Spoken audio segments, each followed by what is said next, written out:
Thanks very much, everyone, and appreciate the opportunity and the interest in it. My name is Michael Murphy. I'm a partner in the commercial litigation unit of Holmes Malley Sexton Solicitors, specialising in insurance law. And the topic I'm going to be talking to you on today is one that's increasingly contentious, COVID-19 business interruption claims. And I think this is both timely and important because it's emerging as probably one of the key issues for both businesses and insurers right now. We are in the midst of an unprecedented crisis that, despite enormous government fiscal supports, has already seen catastrophic effect upon Irish businesses, most of which have been closed in terms of their physical premises anyway, and the orders of the government. For the majority of businesses globally, there's really an emerging cash crisis.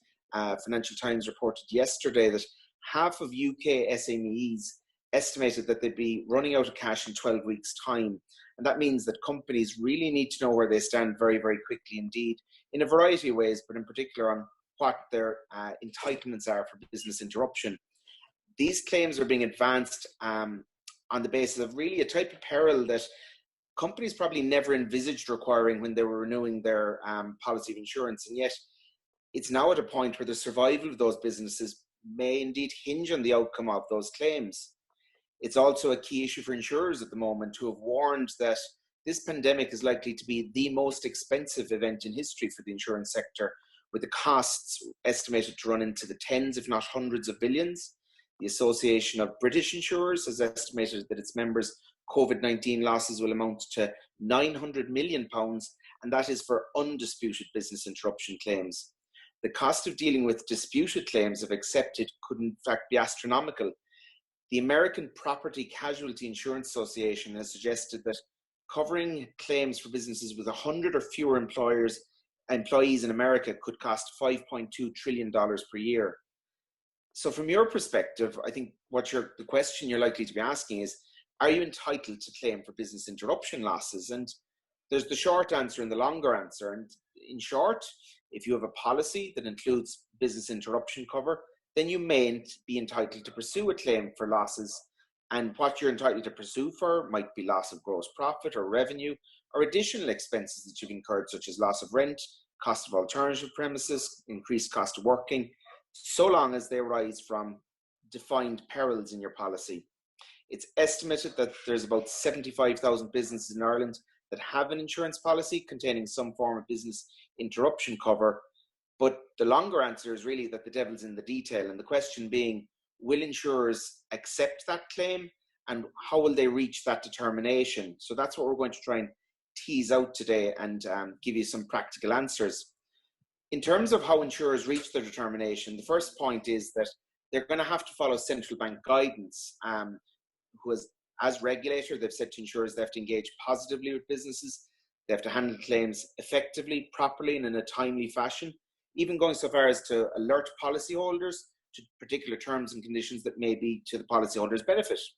They've also said that claim settlement offers must be fair, taking into account all relevant factors and reflecting the best estimate of the level at which the claim should be paid out.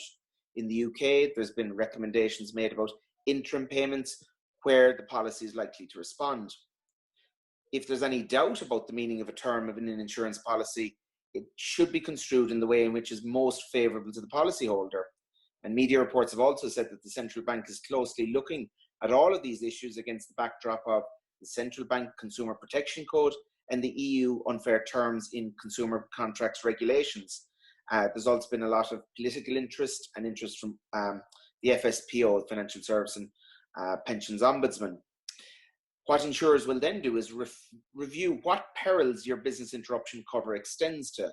And there isn't any one size fits all because there's no singular wording. So it has to be assessed on a case-by-case basis against the specific policy wording. In general terms, though, these clauses are typically framed to reflect losses arising from property damage claims, where the perils are defined in terms of fire or flood.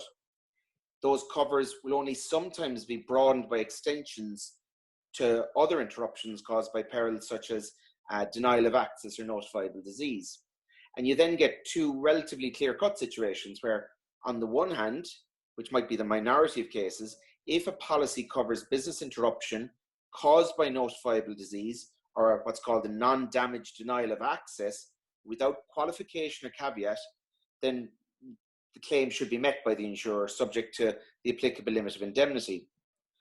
On the other hand, if the policy doesn't contain cover for losses arising from a notifiable disease or non-damage denial of access, or if it's a case where the policy lists a notifiable disease exclusion to liability, then unfortunately, insurers are unlikely to cover those losses. Indeed, the only way a declinature could probably be successfully challenged in that case would be having an argument accepted that the virus has caused physical damage to properties. And that's a difficult argument at the best of times, but in particular where premises are largely closed at the moment. And this is reflected in the statistics that have been available so far on this issue. The Association of British Insurers has estimated that less than 10% of UK businesses are likely to have a notifiable disease extension in place. And the Financial Conduct Authority in the UK has concluded that most policies may have basic cover but don't cover pandemics, and therefore would have no obligation to pay out for the current crisis. So this means that there will be a lot of policyholders whose policies will not pay out in respect to claims, unfortunately. There are 37,500 estimated Irish businesses that have policies which do mention notifiable diseases. Just to explain, that's one really that a medical practitioner must by law notify to health authorities, and COVID-19 has been so designated since February 2020. Again, though, it's a question of the terms in which the notifiable disease is referenced in the scope of cover, because there can be a wide variety of them. And this is where maybe the media have given out about insurers relying on legalese, technical jargon or small print. But what I would say is that the policy is a contract between insurer and policyholder. So it's really a case of applying contractual interpretation principles in order to assess whether a claim is accepted or not. In terms of the variance between different policy wordings, some will say that an occurrence or outbreak of COVID-19 must take place on the premises itself, and where premises have already been closed by government direction, this criteria can't be met. And the logic of including it in those terms is really that if you've got a restaurant where there's salmonella and that restaurant has to close for a month, that's why it's worded in that particular way. There are other policy wordings which say there has to be an outbreak of a notifiable disease on site or within a specified geographic radius, be it 24 or 40 miles. And given the nationwide spread of the virus, this is where a lot of the controversy has arisen, particularly because there's been conflicting approaches taken between insurers, such as, on the one hand, AXA, who, according to media reports, have up to 4,000 policies that they potentially will be paying out on. On the other hand, FBD, along with other insurers, Aviva and Hiscox, who have said that they're not prepared to do so on the basis of their interpretation of the clause. So we'll just hone in for a moment on what has been reported as the three grounds for FBD's declinature of those claims. Firstly, they say that the closure wasn't caused by outbreaks of disease or within 25 miles of the premises, but by national considerations arising from the general pandemic, such as social distancing. Secondly, that COVID-19 doesn't fall within the scope of the infectious disease clause in terms of what they say were the parties' reasonable contemplation when the policy was entered into. And finally, that the business interruption is properly as a result of social distancing practice and the government restrictions. I think this raises a really fundamental question about whether these clauses were intended to cover a global pandemic or not. And in such polarized positions, it's unlikely to be resolved readily or quickly. And you've already seen globally in litigation unfolding on a class action basis in both the UK and Canada. So I think it's really a case of watch this space on those particular fronts. But there might be some focus on the fact of, well, my premises is closed, so I haven't been able to have an outbreak of COVID-19. How am I impacted? And really the easiest way of that being covered is what's called a non-damage denial of access, which means that financial losses are flowing from where a policyholder cannot secure access to their premises for reasons other than physical damage, namely a government direction, which the central bank has clarified should be acceptable. The problem is that there's not a lot of policy wordings that extend that far.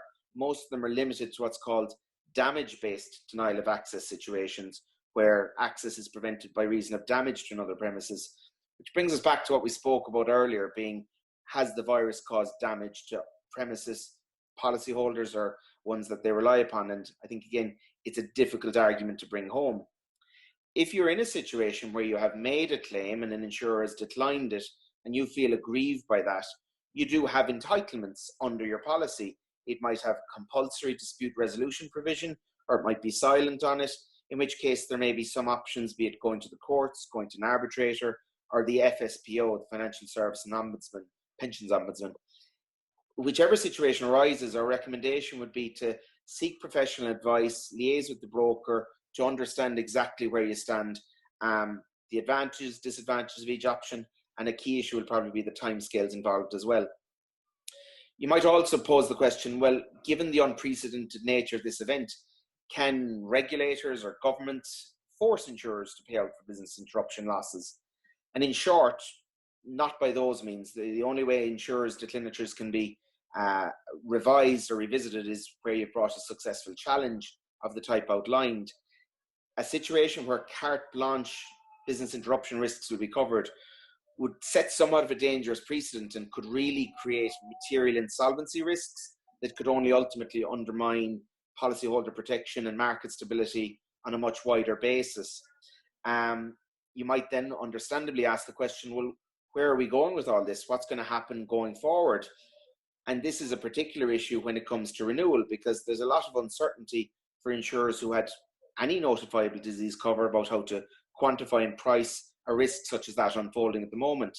So what insurers are tending to do now at the behest of their reinsurers is to exclude any form of notifiable disease cover. And that's really a huge risk if there's going to be a second wave. And it's far from satisfactory for businesses in terms of not being able to get the protection that they need. Some market commentators have advocated as a result that there be some form of public-private partnership, which is effectively akin to what was put in place during World War II for risks that couldn't be insured at that point. I think there's going to be a lot more discussion on this and a lot more debate, but in summary and in conclusion, what I would say is ostensibly a business interruption policy is designed to put a policyholder back in the position they were in before the peril occurred. A word of warning is for those who do have claims that are paying out, there will be a reduced limit of indemnity or duration of cover, so that has to be factored into any assessments. Unfortunately, many companies simply are unlikely to have any entitlement to cover because of the policy wording. As mentioned earlier, liaising with your broker, taking professional advice is essential in these difficult times and in response to these difficult situations, because really there are no easy answers to the question of business interruption, and insurers will have a role to play, but it's going to be a relatively limited one, and one that might be characterized by increasingly acrimonious disputes between insurers relying on their interpretation of policy wordings and aggrieved policyholders who are taking a different stance to that. But I think it's going to be one where there'll be a lot more attention and focus as the weeks and months unfold ahead, and as we find out more about this crisis and how it's going to affect businesses, with government playing a particular role as well. So, look, I hope that's been as helpful as it can be in the current circumstances.